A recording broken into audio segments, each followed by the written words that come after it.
lakini wajua Irani ina nini? Wewe kusaidia na nini? Wewe wasahau tu juzi Suria, ndugu zetu walikuwa wakiangushiwa mapipa yale ya sumu ya gesi, wajua wauawa. Mpaka mmoja mimi namsikia Msuri asema, wallahi sunniyin ingelikuwa idadi yetu chache leo tungelikuwa tumemalizwa sote, kwa ile idadi kubwa ile uwao, mamilioni wameuawa. Nani alitoa fatwa kuwa wale ni halali? Khamenei. Nyinyi msahau juzi tu wametoa kwenye magazeti ya Iran kuwa hakuna jihadi kubwa ya wafuasi wao kama kwenda Suria kuua sunniyin. Nyinyi msahau juzi tu.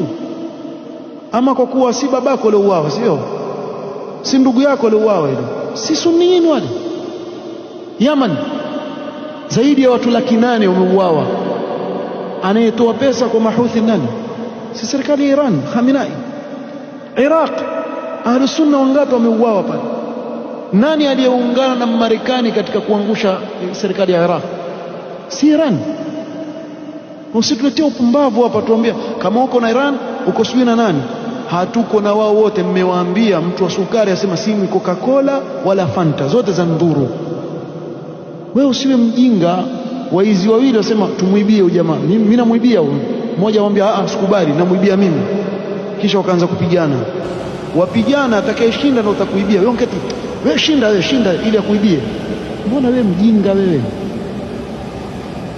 Yani wasapoti mwizi mmoja aje kuibie wewe, sio akishinda yeye akuibie. Sijui huu upumbavu utaisha lini yani. Inshallah wauane mpaka wafe wote wale. Allahumma ahliki adh-dhalimin bidh-dhalimin wa akhrijna min bayni aydihim salimin. Wamalizane wote. Sisi tutaketi tuangalia, tutasikia raha. Piga bado. Halafu waoni jamani, wewe wapigana na yule wampiga huyo, ankufanya nini sasa? Mfano wake ni watu wawili, unajua mfano ya akili tu.